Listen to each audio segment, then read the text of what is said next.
I tell you what, I think you and I have got a slightly different take on this, and everybody does. But honestly, Mark McGowan's so rock solid on his border. Anastasia Palaszczuk really cautious as well. Stephen Marshall in South Australia talks about later this month letting the evil infected hordes from New South Wales and Victoria cross the border. Is it going to happen? Yeah, look, I think it is. There's still a lot of consternation among the business community.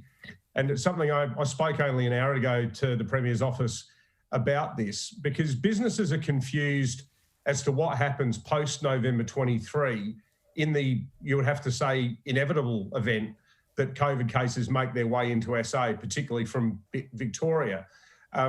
They still haven't been told whether an individual worker would have to quarantine, whether the entire workforce within an office or a factory would have to quarantine, how that's going to be done. So there's a lot of anxiety within the business community about that. But to Stephen Marshall's credit, unlike Anastasia Palaszczuk and certainly most of all Mark McGowan, I mean, McGowan's already unilaterally threatened to close the WA border to South Australia on November 23 when we go ahead and open our border here.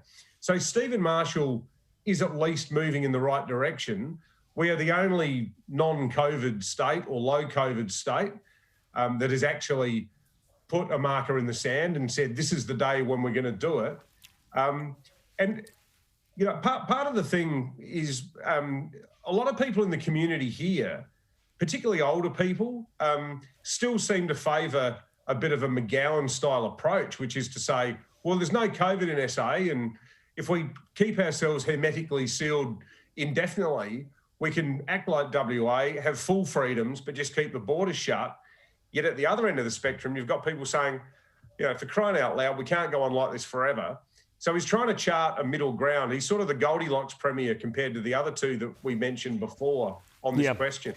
As you know, half the Sydney media comes from Adelaide, so there's a lot of people hoping to get back there for Christmas.